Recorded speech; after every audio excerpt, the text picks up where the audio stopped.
Time has expired. Ms. Owens. That was unfair. It was not unfair. You had plenty of extra time. Ms. No, Owens. I did not. Ms. Owens. Mr. Chairman, there we go. Mr. Chairman, Ranking Member Mr. Collins, thank you for having me here today. I received word on my way in that many of the journalists were confused as to why I was invited, and none of them knew that I myself was the victim of a hate crime when I was in high school. That's something that very few people know about me because the media and the journalists and the left are not interested in telling the truth about me because I don't fit the stereotype of what they like to see in black people. I'm a Democrat. I support the President of the United States, and I advocate for things that are actually affecting the black community. I'm honored to be here today in front of you all because the person sitting behind me is my 75-year-old grandfather. I've always considered myself to be my grandfather's child, and I mean to say that my sense of humor, my passion, and my work ethic all comes from the man that is sitting behind me. My grandfather grew up on a sharecropping farm in the segregated South. He grew up in an America where words like racism and white nationalism held real meaning under the Democrat Party's Jim Crow laws. My grandfather's first job was given to him at the age of 5 years old, and his job was to lay tobacco out to dry in an attic in the South. My grandfather has picked cotton, and he has also had experiences with a Democrat terrorist organization of that time, the Ku Klux Klan. They would regularly visit his home, and they would shoot bullets into it. They had an issue with his father, my great-grandfather. During my formative years, I had the privilege of growing up in my grandfather's home. It's going to shock the committee, but not once, not in a single breath of a conversation did my grandfather tell me that I could not do something because of my skin color. Not once did my grandfather hold a gripe against the white man. I was simply never taught to view myself as a victim because of my heritage. I learned about faith in God, family, and hard work. Those were the only lessons of my childhood. There isn't a single adult today that in good conscience would make the argument that America is a more racist or a more white nationalist society than it was when my grandfather was growing up.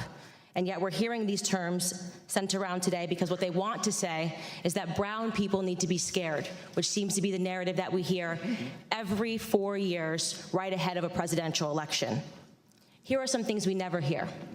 75% of the black boys in California don't meet state reading standards. In inner cities like Baltimore, within 5 high schools and 1 middle school, not a single student was found to be proficient in math or reading in 2016. The single motherhood rate in the black community, which was at 23% in the 1960s when my grandfather was coming up, is at a staggering 74% today. I am guessing there will be no committee hearings about that. There are more black babies aborted than born alive in cities like New York, and you have Democrat Governor Andrew Cuomo lighting up buildings to celebrate late-term abortions. I could go on and on. My point is that white nationalism did not do any of those things that I just brought up. Democrat policies did. Let me be clear. The hearing today is not about white nationalism or hate crimes. It's about fear-mongering, power, and control. It's a preview of a Democrat 2020 election strategy, same as the Democrat 2016 election strategy. They blame Facebook, they blame Google, they blame Twitter. Really, they blame the birth of social media, which has disrupted their monopoly on minds. They called this hearing because they believe that if it wasn't for social media, voices like mine would never exist, that my movement Blexit, which is inspiring black Americans to leave the Democrat Party, would have never come about, and they certainly believe that Donald Trump would not be in office today.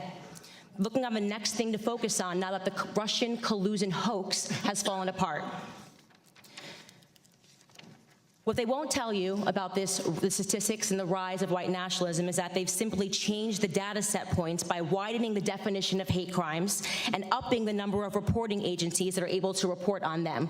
What I mean to say is that they're manipulating statistics.